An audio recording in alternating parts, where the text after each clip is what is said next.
seandainya anak itu anak saya gitu loh kan, apakah saya sekuat ibu-ibu di sana? Betul ya. Terus seandainya saya yang dipanggil duluan, anak-anak itu bagaimana nasibnya gitu. Kita lihat sisi lain. Assalamualaikum warahmatullahi wabarakatuh. Bapak dan Ibu, sahabat Sisi Lain Aspen, apa kabarnya? Semoga dalam keadaan prima, tetap semangat dan peduli serta empati terhadap yang lainnya. Kali ini kita kembali kedatangan tamu istimewa dari ruangan yang sederhana, memberikan pesan dan kesan moral untuk menginspirasi kita bersama. Kita sapa kembali ibu yang pernah duduk di tempat ini. Nama beliau adalah Ibu Erawati SE. Assalamualaikum Bu Era. Waalaikumsalam warahmatullahi wabarakatuh. Saya panggilnya Bu Era, Bu Devi. Ibu Devi. boleh. Karena tadi belum sudah kelihatan mau menyangka ya, ya Bu Devi.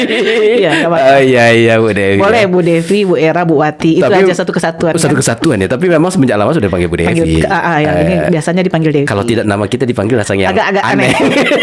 Walaupun ada yang panggil Bu Era, ada yang panggil Bu Wati, gitu kan. Cuman agak enggak panggilan favorit atau panggilan kesayangan namanya ya Bu. Oke, nama kita ya. Bu Devi ya. Apa kabar Bu? Baik, alhamdulillah sehat. Alhamdulillah ya. Anti galau dan survival memang sama Ibu Devi lah ya.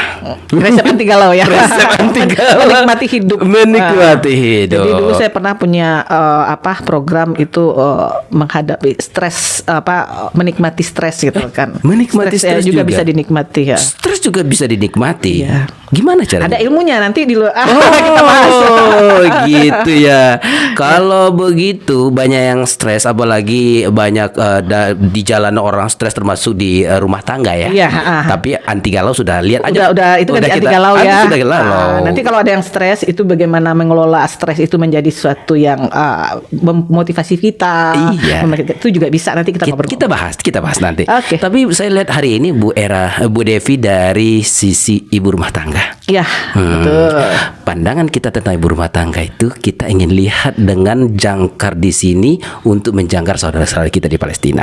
Iya. Ya, ini kondisi terhangat sekarang. Kondisi terhangat beberapa saat ini ya. Kalau kita bicara yang lain-lain rasanya gimana ya?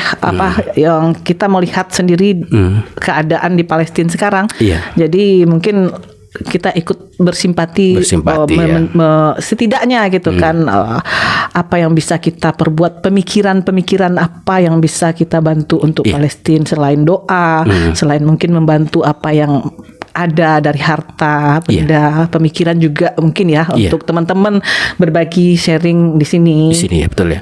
Tapi saya ingin lihat Ibu sebagai seorang ibu melihat perlakuan Israel terhadap anak-anak di Gaza yang mereka bom di situ, apa yang berasakan sebagai ibu rumah tangga? Tentunya pertama saya kalau nonton itu ngelihat di YouTube, di TikTok, saya kalau udah lihat nggak tahu, saya mau marah sama siapa, saya mau nangis, saya pikir itu rasanya sakit ya, marah, sakit gitu loh kan, karena langsung itu kebawa ke diri sendiri gitu kan. Yang saya lihat anak-anak, saya akan ngebayang seandainya anak itu anak saya gitu loh kan. Apakah saya sekuat ibu-ibu di sana? Betul ya. Terus seandainya saya yang dipanggil duluan, anak-anak itu bagaimana nasibnya gitu. Jadi ini benar-benar saya mengecam sekali dengan tindakan Israel, di mana ya Israel sudah melakukan kejahatan perang yang luar biasa gitu loh kan. Seharusnya kan ada aturan-aturan perang yang harus dipatuhi. Ini anak-anak, ini bukan anak-anak aja, rumah sakit tempat pengungsian, bahkan orang sedang mengungsi. Iya, jadi jujur gitu kan, kita sakit sekali. Sementara kita di sini nggak bisa berbuat apa-apa. Kalau saya juga mungkin kita nggak bisa berbuat banyak ya selain doa. Terus ada sedikit yang bisa kita sumbangkan. Terus kita bersuara karena ya kita dengar dari teman-teman di Palestina, mereka butuh suara kita. Kalaupun seminim-minimnya kita tidak bisa bantu ke sana, mereka pun mungkin ya tidak memerlukan kita datang ke sana gitu kan, apa ya tidaknya ya doa support gitu loh kan, menyuarakan apa yang terjadi di sana. Jadi itu saya rasa itu kita sudah ikut membantu. Kalau kita ada kelebihan, kita bantulah di sana. Mungkin kemarin juga saya sempat sih minta tolong sama anak saya. Ada sedikit, tolong nak cari lembaga yang bisa benar-benar kita percaya, minimal untuk menambah-nambah gitu kan. Cuman Walaupun itu hanya mungkin sebatang lilin Iya. untuk penerang di malam hari. Iya, ketika hari cuman ini. itu kan bentuk kepedulian kita, bentuk kepedulian kita. Cuman waktu itu anak saya bilang, kebetulan anak saya kan kuliah di Malaysia. Oh, di Malaysia. Jadi dia punya teman juga. Kemarin ada temannya dia yang ikut sekeluarga sama istrinya itu kena dari Yusim. Itu saya juga baca di TikTok itu ada anak Yusim yang sebagai Keluarganya kena. termasuk syahid ya. Dibom. Kena bom ya? Iya kena. Waktu itu saya nggak tahu dibom atau gimana. Cuman anak saya informasi, Bunda, ini ada kakak kelas itu sama keluarganya kena gitu kan. Ya mudah-mudahan kita yakin lah. Mudah-mudahan mereka pasti syahid gitu kan. Tapi setidaknya kita yang ada di sini kan bantu terus gitu loh kan. Apa yang perlu kita support gitu kan buat mereka. Nah saya bilang sama anak saya kemarin itu, tolong nak, bagaimana ada sedikit yang bisa kita bantu kemana, karena ada isu-isu dari ini apakah benar atau tidak, itu bantuan itu tidak akan sampai kan ada itu. Nah saya itu berpikir apakah itu beneran atau itu ada isu sebagian orang untuk menahan bantuan-bantuan, kan kita tidak tahu. Cuma saya suruh anak saya untuk mempertanyakan waktu sekitar berapa ya minggu yang lalu, dia bilang memang itu tertahan di pintu di Rafah itu ya, di Rafah nggak bisa masuk bantuan itu, tahan dulu Bun, karena itu bantuan-bantuan tidak bisa masuk katanya. Cuman kemarin dia telepon, Bunda katanya kalau mau bantu itu kita bisa langsung ke kedutaan Indonesia di Palestina katanya, dia punya jalur ke situ. Oh ya alhamdulillah gitu loh kan. Jadi sebenarnya bisa, kalau kita bisa berpartisipasi udah bisa sih katanya, untuk ya bisa kita bantu sedikit untuk mereka di sana, selain doa, selain support, termasuk kita membahas, termasuk kita memviralkan gitu loh kan. Kita butuh setidaknya kalau kita mengecam, dunia akan melihat, dan siapa tahu hati mereka penguasa-penguasa itu akan tersentuh gitu loh kan, untuk mengadakan gencatan senjata di Gaza. Di Gaza, karena memang kondisinya di blokade, bantuan susah masuk, bahkan air dan listrik itu memang ke penjara besar. Iya, nah itulah yang buat kita rasanya tidak, tapi kita nggak punya kuasa gitu loh. Makanya saya bilang sama anak saya, kamu harus karena apa? Kekuasaan itu bisa membantu orang ya. Kalau kita punya kekuasaan kayak kita sekarang jadi penguasa kayak presiden, mereka bisa berbicara, bisa membantu gitu kan. Ya kalau kita ibu rumah tangga ya cukup dengan doa, terus habis itu ya apa yang sedikit masih bisa gitu loh kan, kita bantu. Tapi begini Bu, Ibu sebagai berumah tangga, ini di Indonesia pun itu kan secara hubungan emosional kita sangat dekat dengan Palestina ya kan? Ya sangat dekat itu. Bahkan saya lihat di sana Indonesia sangat jadi dambaan hati mereka kan begitu ya. Tapi begini yang anehnya Bu, sebahagian Ibu melihat apakah seluruh rakyat Indonesia dalam pandangan Ibu sebagai rumah tangga, ada sebahagian yang juga nyeleneh pembicaraannya. Iya betul. Ibu pernah dengar? Jadi bukan pernah dengar lagi. Ini kalau di Indonesia itu skopnya terlalu besar ya. Kan skop terlalu besar. Kita buktinya kemarin kalau di Indonesia kita lihat kemarin di Monas itu 4 sampai 2 juta orang yang hadir. Berarti support dari masyarakat Indonesia kan sangat luar biasa gitu kan. Kita itu secara global ya. Nah sekarang saya menarik ke yang lebih kecil. Yang kecil Ibu pernah dengar?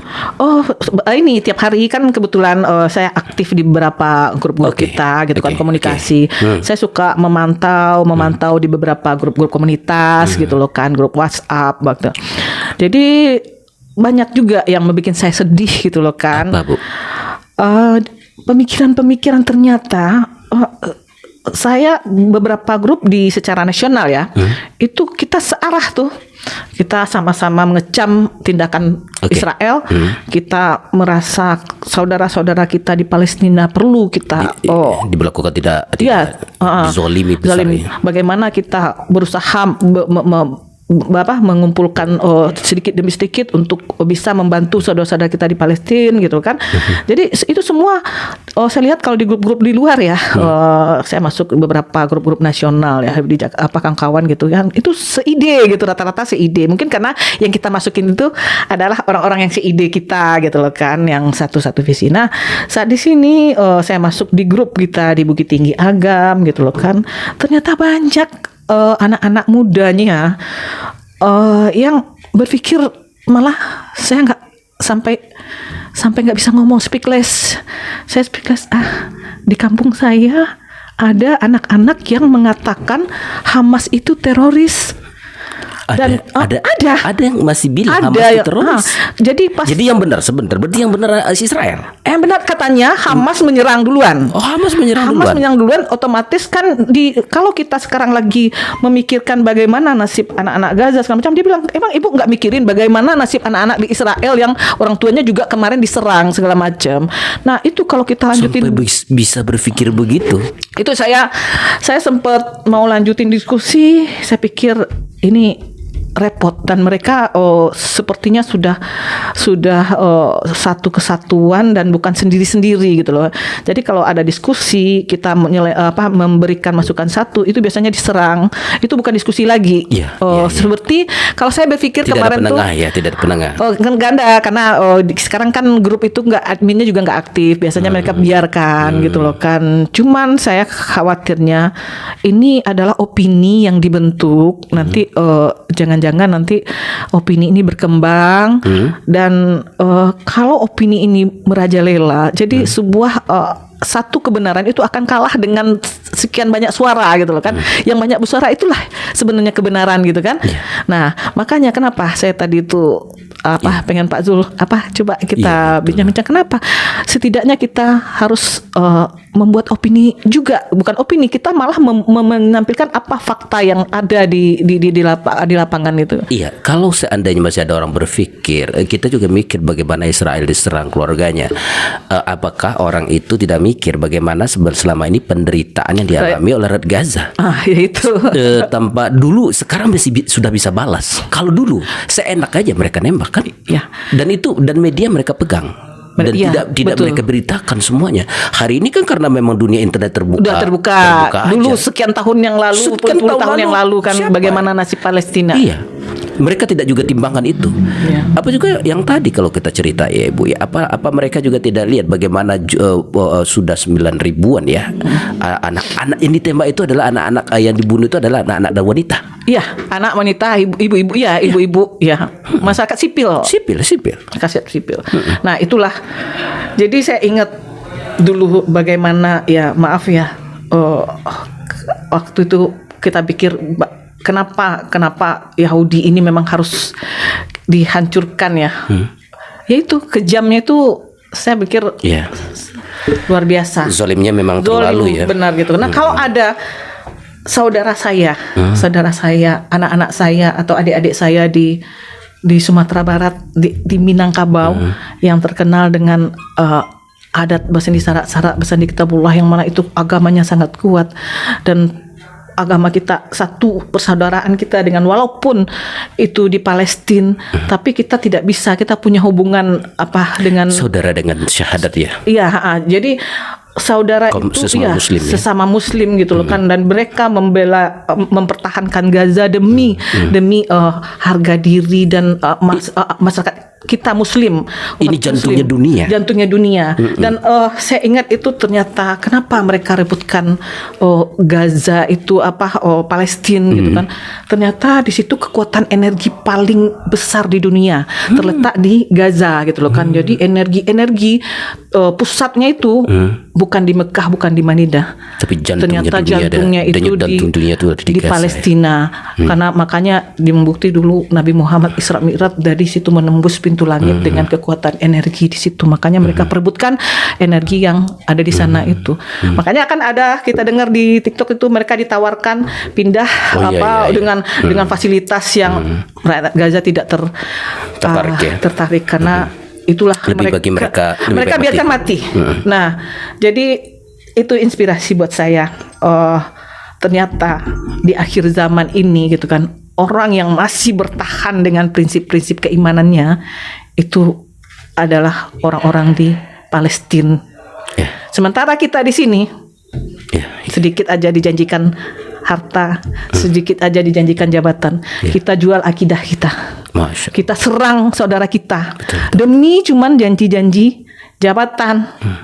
Nah, itu Demi yang secuil uang yang mungkin hanya habis di kerongkongan. jadi ada lagi yang kemarin membuat saya sedih.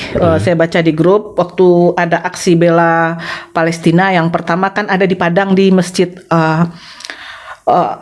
Masjid Raya Raya. Padang.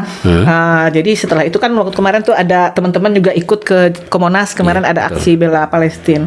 Jadi komentar-komentar beberapa adik-adik ya dibilang gitu, alah jauh-jauh ke Palestina, Pariak Nasisnya kosong gitu loh kan. Jadi Kata dia. iya, saya tuh membaca itu mau nangis saya nggak ngerti. Kalian gitu loh, sudahlah nggak bisa bantu, Jangan komen. nggak bisa doa, kalian diam. Itu menyakitkan bagi saya. Kalian ngomong gitu, bang jauh-jauh di awak sih susah sih kok. Membantu lo orang jauh-jauh situ. Pria nasi sih kosong gitu. Saya nggak bisa ngomong lagi gitu loh kan. Saking gimana ya, karena itu di grup ya. Kalau kecuali kita hadap-hadapan saya bisa ya, kita bisa adu Berbantahan argumen ya. ya. Iya, iya. Tapi kalau di grup gitu, apalagi kalau kita masuk itu susah. Cuman itulah sekarang yang terjadi yang membuat saya tidak habis pikir. Ada apa dengan pemuda Muslim di ranah Minang? Ini banyak loh, bukan satu dua. Ibu dengar banyak. Saya masih simpan itu percakapan. Jadi percakapan begitu saya simpan buat apa? Saya akan mencoba Kayak apa, olah data ya? Iya, ada apa? Nanti akan saya coba ke petinggi-petinggi ini, mama, alim ulama, atau ya ustadz, ulama-ulama. Ada apa ini? Kenapa pemikiran di kampung kita yang notabene itu biasanya ya, setahu saya orang Minang itu Islam gitu loh kan. Makanya saya kalau ngomong di grup itu saya yakin semua ini di dalam grup ini semua tentang kebenaran, kita bicara tentang kebenaran. Ada yang bilang kebenaran kan begini Bu, kebenaran itu begitu. Menurut Ibu benar belum tentu menurut saya benar. Relatif kebenaran itu. Saya bilang nggak usah lah pusing-pusing diskusi gitu loh kan. Kita sekarang kebenaran itu mengacu ke tuntutan hidup kita. Tuntunan hidup kita apa? Al-Quran. Yeah. Kebenaran itu yang ada dalam Quran itulah yang benar. Kalau enggak itu enggak benar. Jadi ada yang bilang, Bu, tidak semuanya kita Islam di sini, Bu. Saya bilang, oh, saya salah dong. Begitu. Saya pikir tadi di grup ini karena grup Bukit Tinggi, saya pikir semua Muslim. Jadi konsep saya berpikir tadi memang secara Muslim. Saya tak memikirkan ada non Muslim di sini. Ternyata memang ada non Muslim di grup itu orang kita. Terus saya berpikir, oh ternyata orang kita sekarang udah banyak non Muslim. Setahu saya orang Minang ini Muslim semua. Nah itu yang akan saya pengen mengambil data itu. Nanti mungkin ada kesempatan saya cari beberapa ulama atau petinggi-petinggi adat, yang kerapatan adat nih, mama ini Minangkabau setelah saya pikir ada sesuatu yang perlu kita benahi gitu loh. Gitu. Karena sama dengan kecerdasan ya Bu ya, seakan-akan kecerdasan kita itu soak. Artinya nggak jalan logikanya. Nah, saya sering sekali, mungkin ada yang hafal tuh, saya sering berbicara soal pembodohan dan pemiskinan. Pembodohan dan pemiskinan. Dua itu saya sering sekali kalau misalnya sudah nyeleneh, saya bilang ternyata program pembodohan dan pembodohan ya kalau logika ya, dia berhubungan ini pembodohan Antara dan pemiskinan. pembodohan dan pembodohan dan kemiskinan. Oke, jadi gimana konsepnya? Kalau pertama itu jelas yang disasar itu ekonomi pemiskinan, Yeah. kemiskinan. Saat kita sudah miskin, itu pembodohan ini ngikut. Miskin itu ini ya, bukan berarti orang miskin ini dia nggak punya rumah gubuk, dia nggak punya apa-apa gitu kan. Itu belum tentu miskin. Kalau dia masih punya prinsip dan logikanya masih bisa jalan. Oke. Masih punya harga diri. Tapi Ibu berpikir hari maksud miskin ini, walaupun itu orang punya rumah, Tapi dia tersandra. Banyak sekarang orang yang kelihatan tidak miskin, orang kaya, sebenarnya dia sangat miskin. Dia punya rumah hutang, punya mobil hutang, makan hutang, semua hidupnya ada hutang. Dialah orang yang miskin sebenarnya, karena berada di bawah semua kan hutang itu. Tidak merdeka ya. Kita bandingkan dengan orang yang tinggal di rumah gubuk, makan seadanya, hidup bertani, dia nggak miskin, dia nggak punya hutang. Rumah sendiri walaupun atap. Dia nggak hutang. Sementara yang bergaya hidup lengkap ini Hedonis, semua itu ada hutang. Jadi dia minus. Sementara ada satu sisi orang hidup biasa-biasa saja, dia nggak punya hutang. Sekarang mana yang miskin di antara dua ini? Kalau kita bahas gitu kan. Nah, jadi sekarang pemiskinan itu tadi lihat, dibikinlah ke kredit tanpa DP, kendaraan, kamu boleh bawa kredit, berlomba-lomba lah, ambil mobil, padahal kemampuan untuk bayar nggak ada. Punya mobil kan, tapi tiap bulan pusing. Punya rumah juga gitu, DP segini bisa punya rumah, apa segala macam, mau kredit ini kredit itu. Jadi mereka sudah dicengkram dengan hutang. Saat mereka tuh punya target untuk bayar, tiap bulan untuk bayar, penghasilan tidak cukup. Jadi itulah penguasa di situ, kipas-kipas. Nah, ini ada program ini. Mereka akan arahkan ini orang-orang yang miskin secara nggak kelihatan tadi itu.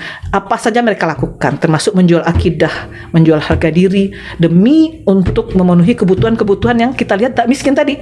Sementara orang yang benar-benar miskin tidak peduli. Mereka punya harga diri, mereka tidak jual agama, mereka tidak jual akidah, mereka tidak jual harga diri mereka. Artinya kemiskinan prinsip jauh lebih berbahaya dari kemiskinan. Harta. Mending miskin harta daripada miskin prinsip. Artinya ada orang-orang yang bergaya intelektual, tapi mereka miskin secara prinsip, nggak punya prinsip. Seperti tadi ya. Orang yang mau, sekarang itu kalau kita, rahasia umum ya. Dari Israel sendiri mengakui dia membayar buzzer sekian, termasuk di Indonesia. Itu ada influencer yang membuat konsep memutarbalikkan fakta. Bahkan kayak tentara yang dibebaskan itu, konon ceritanya kan itu juga Chandra yang didramatisir. Ya, sebenarnya bisa. Sekarang apa sih yang nggak bisa semua didramatisir kan, tergantung apa kan. Nah, jadi itulah dibikinlah mereka punya dana. Nah, akhirnya turunlah ke daerah-daerah. Sumbar jadi sasaran sekarang. Sumbar jadi sasaran. Karena Sumbar itu biasanya susah dimasukin. Oke, Ibu melihatnya Sumbar jadi sasaran dari sisi mana Ibu lihat itu Sumbar jadi sasaran? Begitu banyaknya sekarang pemikiran-pemikiran nyeleneh di pemuda-pemuda. Oh gitu. Ya, dan maaf, saya sendiri pernah ditawarin. Hah? Ibu pernah ditawarin? Saya pernah ditawarin untuk membentuk opini. Wah, ini membuat saya harus berputar duduk nih. Ini benar, Ibu pernah ditawarin? Pernah ditawarin saya untuk membangun opini publik. Ini kalau sistem khilafah itu sistem khilafah itu berbahaya untuk masyarakat. Saya ditawarin untuk memberikan opini. Kebetulan kemarin itu saya kan ada bekerja sebagai asesmen di sekolah-sekolah.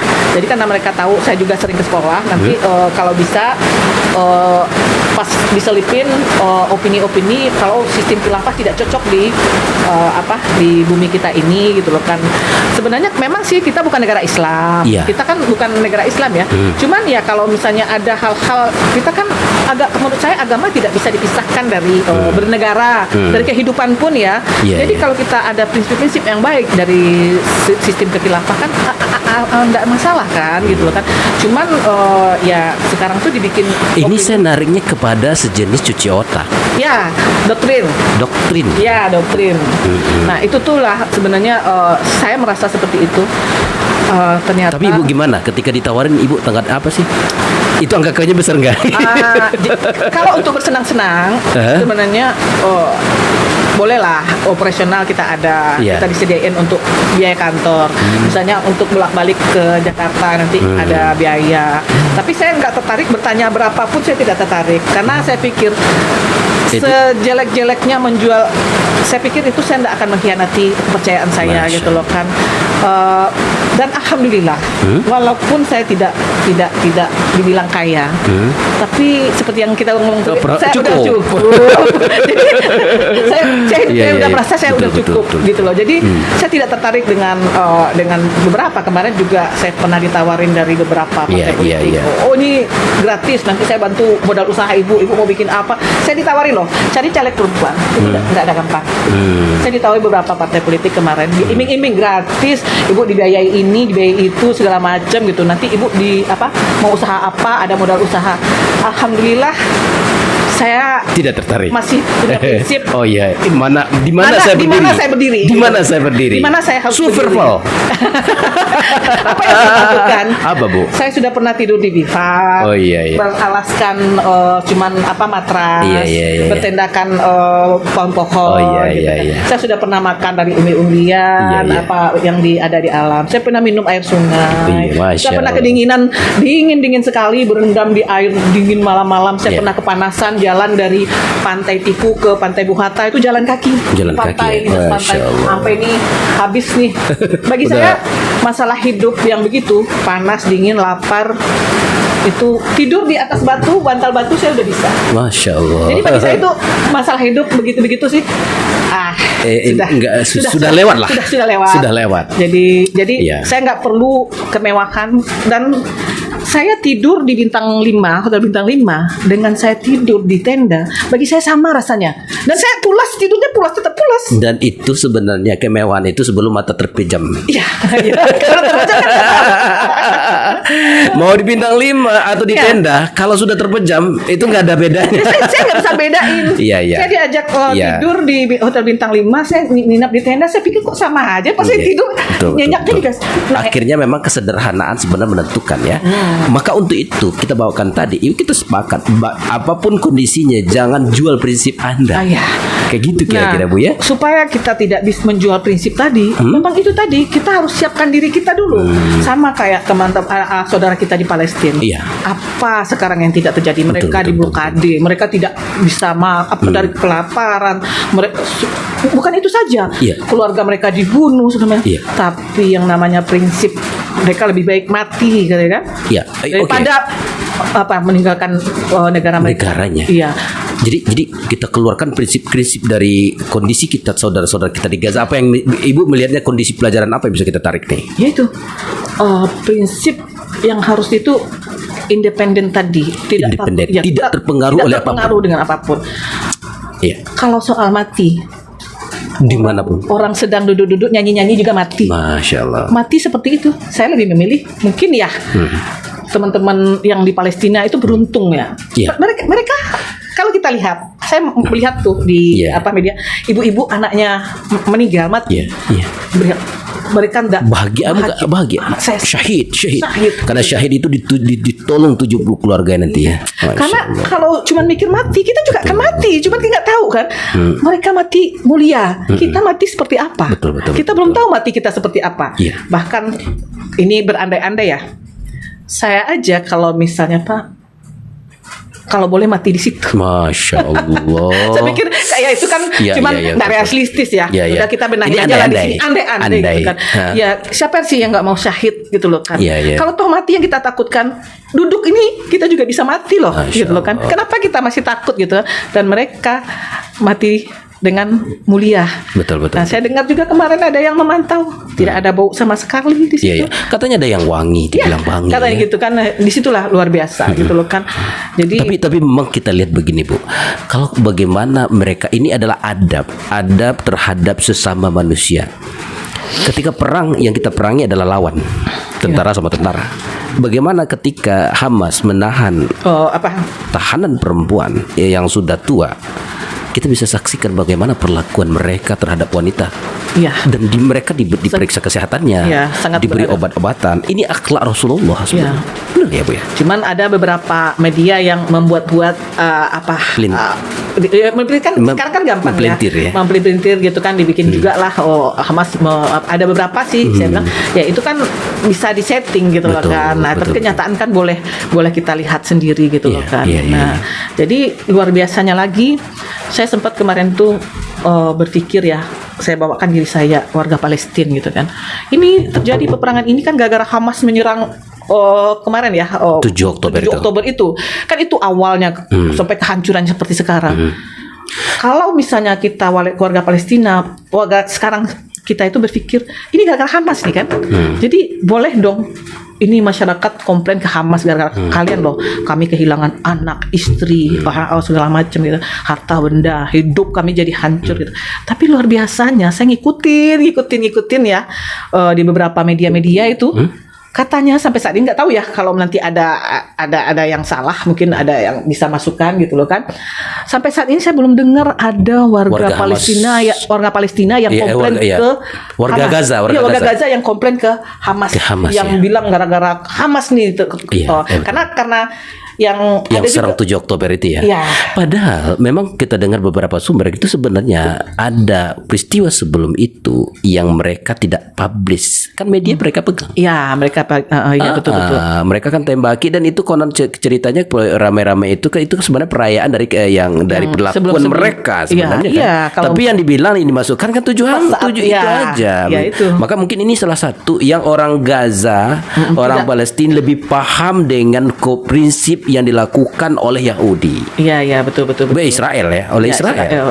Benar nggak Bu? Kalau nggak pastilah manusiawi kan. Ya, makanya pasti ada komplain dari ibu-ibu. Sebanyak itu media yang sebenarnya, mohon maaf, media masuk pun mencari berita-berita. Ada nggak suara sumbang nggak satu? Tentu ada media. Karena ini menarik kan bagi diberitakan. Kalau ada yang komplain dari ini, ternyata nggak ada sampai sekarang kan. Bahkan mereka rela mati bersama anak-anak di situ. Bahkan saya merinding kemarin tuh lihat anak-anak umur berapa gitu kan. Tidak, mereka yakin kami akan memenangkan, dan saya juga yakin karena yang kita dengar gitu kan, itu kemenangan itu pasti. Kemenangan itu pasti. Cuman sekarang mungkin kapannya kita. Tapi katanya nggak lama juga. Mungkin saya dengar sih, ya kita kan cuma mendengar ya, melihat di media berita-beritanya. Ya rasanya tidak lama-lama sekali. Ya, Insya Allah kemenangan itu sudah karena memang apa yang diceritakan Nabi Muhammad tentang peristiwa akhir zaman semua sekarang sudah kelihatan gitu kan. Dan kemenangan itu terjadi saat negara-negara Arab kacau balau. Betul. Sekarang kita lihat Arab Saudi, anaknya Raja Salman kan. Yahudi Arab Saudi sekarang tidak sama dengan Arab dulu. Sudah menjadi Eropa. Jadi tidak perlu lagi mereka ke Eropa. Mereka sudah bikin di situ dulu perempuan aja nggak boleh bawa mobil, ya kan?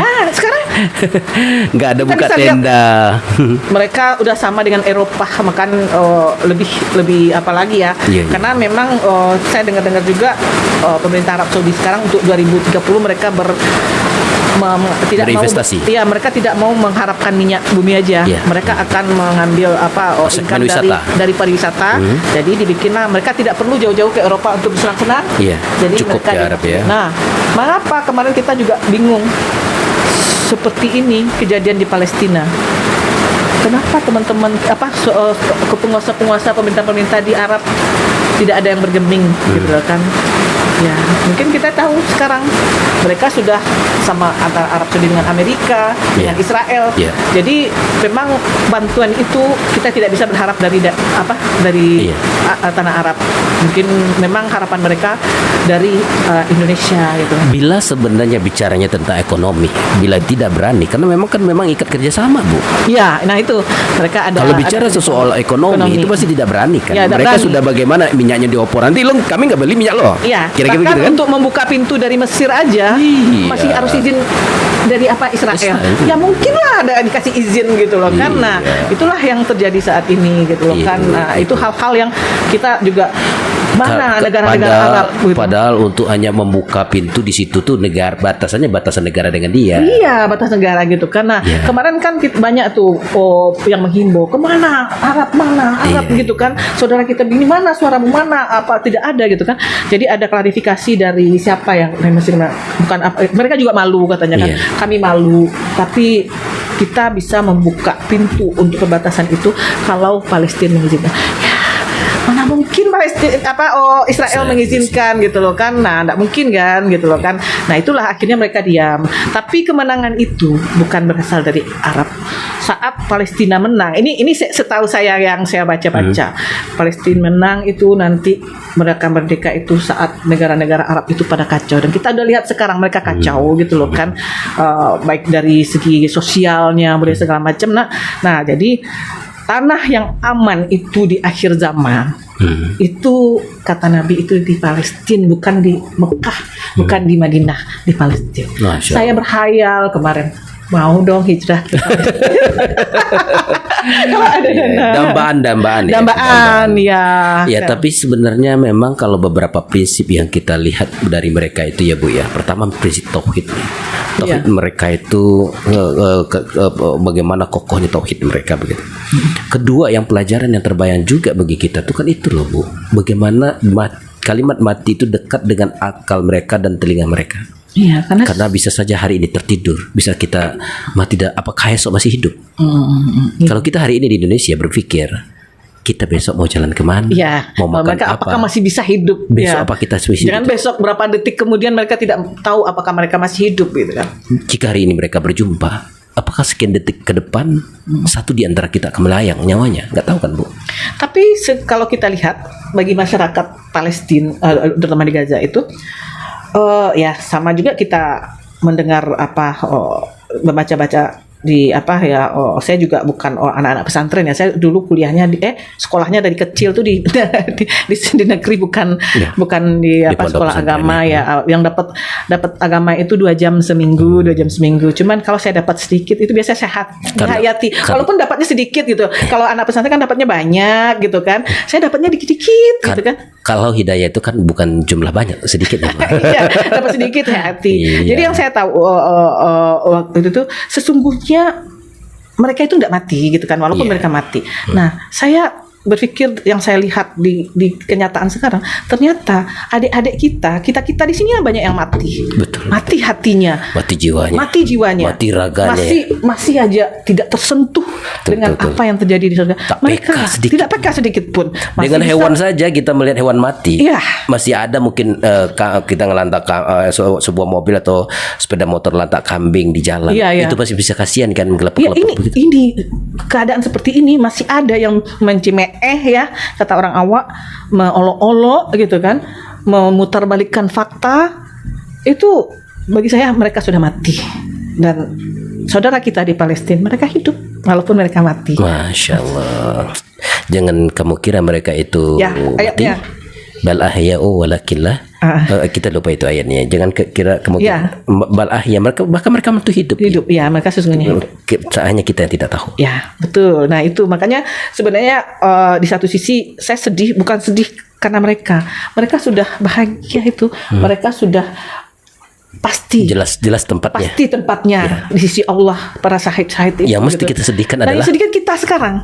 Kita sekarang. Nah, di tengah kita mestinya berbuat sesuatu terhadap mereka, tapi malah kita berpihak kepada musuh-musuh kita. Nah, itu yang membuat sedih. Kalau misalnya kita memang sedih melihat di Palestina anak-anak dibunuh, bayi-bayi, orang tua, perempuan gitu kan.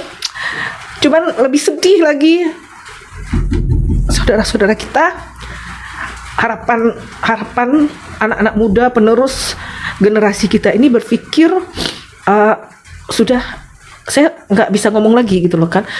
Ini di kampung kita di Minangkabau, bukan di tempat lain yang saya pikir ini di kampung kita. Jadi saya sedih sekali gitu kan. Bagaimana caranya? Inilah yang nanti akan kita coba cari solusi. Ada apa dengan generasi penerus kita? Betul. Tidak semua sih, tidak semua. Buktinya banyak yang cuman ada kelompok-kelompok kecil ini kalau dibiarkan. Tapi kalau standarnya di Minangkabau masuk pemikiran yang seperti ini, ini gawat. Ya, di Minang udah masuk di mana-mana gitu, apalagi di tempat kita yang biasanya susah dimasuki. Karena saya sempat berargumen dulu. Ini bukannya narsis atau apa. Saya sempat komentar, saya nggak menyangka di tempat kita di Minangkabau yang orang-orangnya terkenal kritis, orang kita tuh Iya, biasa iya. dari dulu terkenal kritis gitu loh kan, bisa dimasukin didoktrin dengan opini-opini seperti itu. Saya bilang gitu kan, ada apa gitu loh kan. Terus saya bilang kita itu secara genetik, orang Minang itu genetiknya bagus, bibit unggul istilahnya. Makanya kita lihat dulu pahlawan kita, Iya. Hamka, Membonjol. Bambu Hatta, Muhammad Nasir. Muhammad Nasir, semua banyak pejuang-pejuang, pemikir-pemikir dari, bahkan suami saya dulu tertarik sama saya karena saya berasal dari Minang. Katanya orang, iya, katanya orang Minang itu hebat, katanya orang Minang itu, iya, orang Minang itu pemikir-pemikir apa, makanya dia, suami saya orang Surabaya. Oh, Surabaya ya Bu ya. Dia bilang kenapa suka Darah sama Minang saya? itu Saya- sebuah karena gengsi lah ya. Dia dulu mempelajari riwayat Bung Hatta gitu kan, Buya Masya Hamka, Sultan Syahrir, segala macam petinggi Minang itu kan luar biasa. Dia berharap sedikit banyak untuk berdiskusi, saya imbangi dia sih gitu loh. Karena makanya katanya senang sama saya bukan kenapa apa, karena kamu berasal dari Minang dan saya suka dengan tokoh-tokoh Minang. Masya Allah, memang ini ya. Nah, sekarang itu bukan saya menjudge, ada penelitian di mana memang genetiknya orang Minang itu bagus kan, kepintaran genetik itu kan menurun ya. gitu loh kan, kita apa.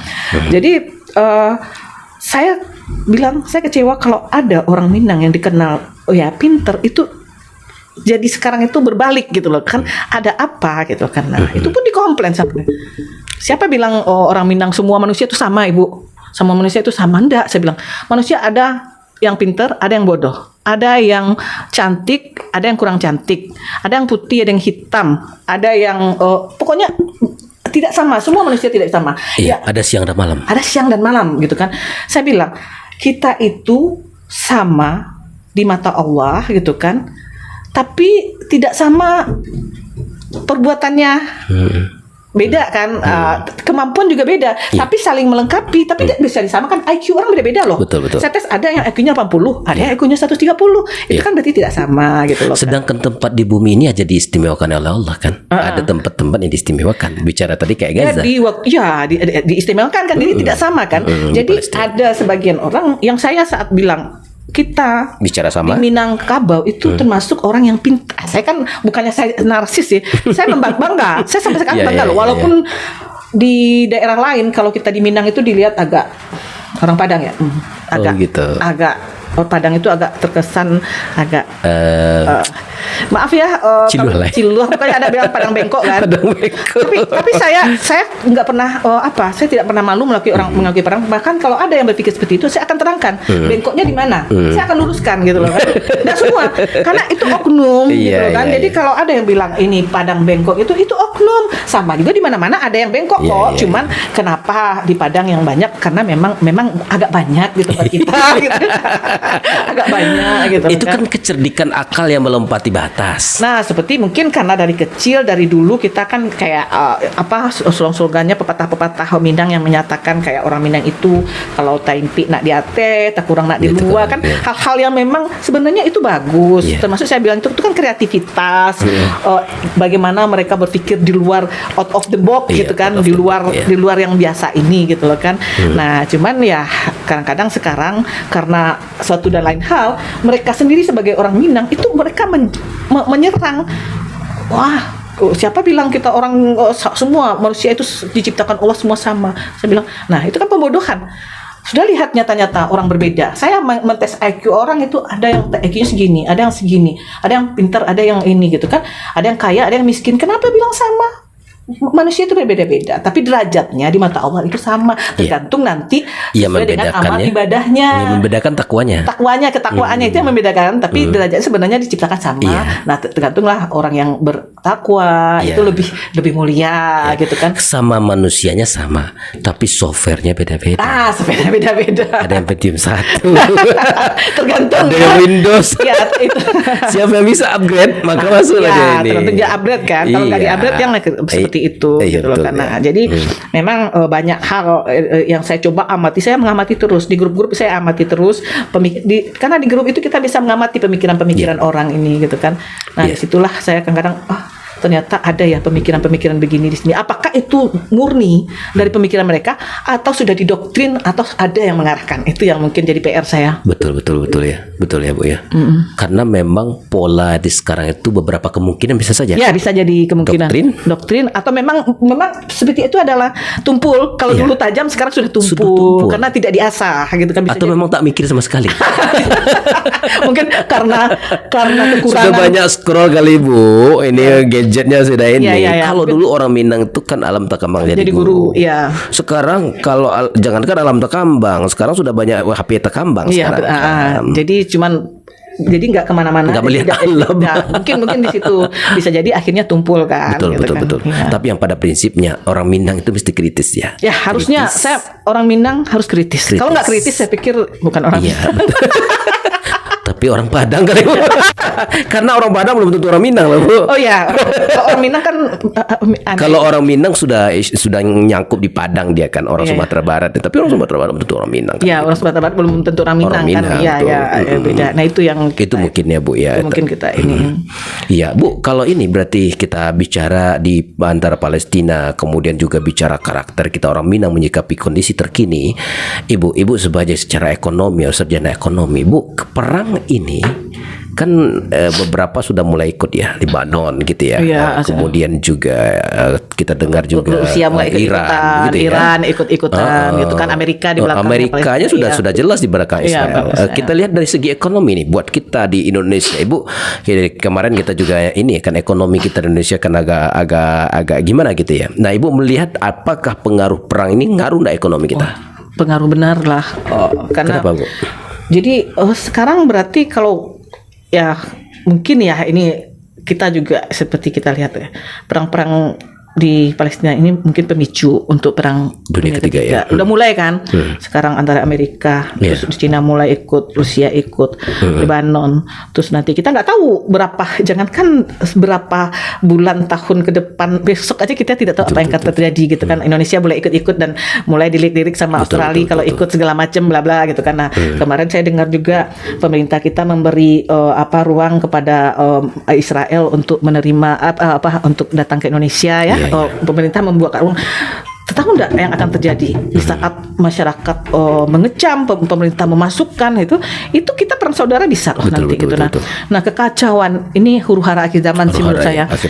Sebenarnya kita tidak bisa mencegah pun tidak bisa karena dalam Al-Quran pun sudah disebutkan ini akan terjadi. Cuman tentu kita bagaimana kita menyikapi akan menghadapi ini ya, seperti itulah saya sering ke teman-teman saya bilang harus pintar-pintar gitu kan. Ini pasti pengaruh perang-perang ini akan berdampak ke kita. Mereka sibukkan di luar itu, ekspor kita tidak jalan, ekonomi kita tidak produksi, macet jadi akhirnya kebutuhan ekonomi stuck ya. Jadi kita sekarang Indonesia alhamdulillah kita punya ya sumber daya alam banyak, tinggal kemampuan kita lagi gitu. Mau nggak mengolah, makanya harusnya sekarang kita fokus di pertanian, peternakan untuk kekuatan ekonomi ke depan. Iya pangan, ketahanan pangan kita masing-masing gitu loh kan. Nah dampaknya udah jelas. Sekarang BBM itu udah naik gitu kan. Kalau BBM harganya susah, harga tinggi segala macam, semua barang akan naik. Karena patokan itu ya. Iya, akan susah gitu loh kan. Karena transportasi distribusi memerlukan BBM semua kan. Riwa-riwi kemana kita ongkos pesawat segala macam itu akan naik semua gitu loh kan. Sementara keuangan ekonomi nggak jalan gitu loh kan. Yang jelas sesuai dengan saya yang baca-baca ya, saya pelajari itu sampai 2025 itu ekonomi anjlok. Maka teman-teman persiapkan apa yang bisa dipersiapkan. Kalau saya sekarang saya coba di Tilatang Kamang ada lahan-lahan sedikit saya tanam pokat untuk kita tidak tahu apa yang akan terjadi gitu kan. Kalau sekarang beras sudah berapa naik harganya. Besok produksi misalnya kalau sekarang masih musim, kalau kemarau panjang segala macam gitu kan, kebutuhan pokok saja yang susah nanti kan. Kita harus punya alternatif gitu loh kan. Jadi saya bilang sama teman-teman mulai sekarang, ayo ketahanan pangan masing-masing dulu di rumah. Ada lahan, tanamlah ubi. Jangan biarkan lahan kita tidur. Ya, ada ubi, ada pisang, ada pokat gitu loh kan. Ya kita jaga-jaga gitu loh kan. Untuk kalaupun tidak terjadi, itu kan bisa dimanfaatkan. Ini juga memberikan kontribusi buat kita. Iya, Begitu ya. tapi Buat- kalau seandainya ada apa-apa terjadi, kita punya sedikit yang untuk untuk bertahan. Jadi pas ada perang kita baru nanam. Kita Pas cabai mahal, iya, kita baru tanam nanam. Siapkan dari sekarang. Betul, Kita udah betul. lihat sekarang bagaimana Iya. huru hara sekarang gitu kan. Siapkan untuk nggak usah muluk-muluk untuk ketahanan pangan kita sendiri. Dan Masya. mulailah menyimpan, ada padi disimpan. Kalau makanya dulu di Sumba di orang Minang itu kan ada Lumbung padi lumbung ya. padi Iya. untuk ini. Nah, Betul. sekarang kita balik lagi ada simpanlah hal-hal yang bisa ditahan disimpan lama gitu loh kan. Hindari hidup foya-foya. Enggak ada lagi, bukan hindari ada lagi hidupnya ada ya. lagi. Sekarang hidup sesuai apa? Saya Kebutuhan. bilang sama teman-teman, sekarang yang kita pikirkan kita bisa hidup, bisa makan, alhamdulillah. Kita lihat Iya. saudara di Palestina, Iya. mereka tidak berpikir apa-apa kecuali untuk menyambung hidup. Betul. Kita juga coba seperti itu. Kalau kita punya kelebihan, ya kita kalau cukup sih nggak pernah cukup ya. Makanya ada sedikit ya kita bantu juga lah sedikit gitu Iya. loh kan. Baik saudara kita yang di Palestina maupun saudara-saudara kita di sini. Di sini ya, tentunya di sini juga.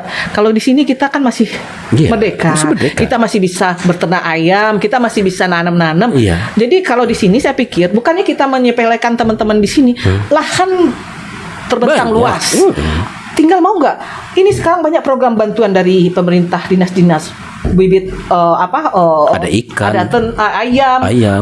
ikan. Hmm. Sekarang mau apa tidak? Kalau kita di Indonesia tinggal mau atau tidak. Tapi kalau saudara kita di Palestina, mereka tuh tidak bisa berbuat apa-apa. Terkurung dan tanah mereka tandus. tidak ada. Nah, tidak itu subur kita. Makanya kenapa saya lebih tekankan ke saudara-saudara kita di Palestina, Ya, betul. kita harus berusaha saja. Jadi tidak ada pula tetangga kamu tidak dipikirin ya. Iya. Kalau tetangga pikirin ngapain pikirin di Palestina. Kita di sini masih bisa berusaha loh gitu loh Iya, kan. Jadi jangan terlalu dimanjain tetangga kita, usaha gitu. Kita masih bisa merdeka di sini, masih bisa ngapa-ngapain gitu. Kalau memanjakan tidak pada porsinya, akhirnya Nah, juga membahayakan diri mereka. Termasuk kita memanjakan anak itu juga akan membahayakan dia. Jadi termasuk memanjakan tetangga gitu kan, kita bantu. Sementara ada yang mau mereka Betul, kelola, betul, kita betul. manjakan dengan Iya, bantuan-bantuan. Sebenarnya BLT itu pembodohan itu. Pembodohan, ya. Pembodohan itu BLT. Masya Allah. Ibu rumah tangga yang luar biasa kritisnya. Baik Bu, seru sekali kayaknya pembicaraan kita ini ya. Ya kalau bicara gini mah kalau dilapor kata orang tuh telapor tuh Iya, sudah gitu. sudah. Tapi ini bukan sekadar lapo, tapi ini memang mengungkit logika kita agar kita berpikir secara kritis, cerdas dan pada porosnya sehingga kita tidak salah dalam menilai arah yang Iya, sebenarnya. Jangan kita terbawa arus dari cara berpikir, orang yang memang sengaja dibentuk untuk itu gitu lah. Baik Bu Devi, di penghujung acara ini mungkin pesan seorang ibu rumah tangga terhadap kondisi di Palestina dan juga dengan kondisi yang akan datang kira-kira. Silakan Bu. Oke, ya sebagai ibu ya mungkin karena dari dulu sebuah rumah itu ujung tombaknya sama ibu, termasuk keluarga, termasuk negara. Jadi ibu itu tiangnya. Jadi sekarang mulai dari ibu-ibu kita ya apa yang bisa bantu, mungkin kalau ibu rumah tangga cuma bisa bantu doa, ada sisa-sisa gitu loh kan, yang atau kita punya anak-anak yang sudah bisa menghasilkan berdaya, diingatkanlah ada sedikit hasilmu, bantulah saudara kita di Palestina gitu loh kan, untuk ketahanan kita, karena kita juga tidak tahu bagaimana nasib kita ke depan gitu loh kan. Sekarang kita masih merdeka, masih bebas, besok kita tidak tahu apa yang akan terjadi. Kita mulailah untuk bersiap, membenahi apa yang bisa berlaku hidup sederhana seadanya, persiapkan untuk masa depan. Memang sih takdir itu udah ada, tapi kita harus mempersiapkan dari awal, baik itu ketangguhan anak-anak, bagaimana anak-anak bisa survive, bisa kuat, tidak manja, mentalnya kuat, itu harus disiapkan. Karena kita lihat sekarang di Palestina, anak-anak ditinggal ibunya. Kita bayangkan juga nanti seandainya terjadi di sini, kita siapkan itu semua. Itu aja. Masya Allah. Baik Ibu Devi yang luar biasa, sahabat pemirsa luar biasa dari apa yang disampaikan. Semoga ini mencantol sampai ke akar-akar cara berpikir kita dan bersikap kita, hingga kita memiliki sebuah sikap yang luar biasa menghadapi situasi terkini dan juga kondisi terhadap saudara-saudara kita.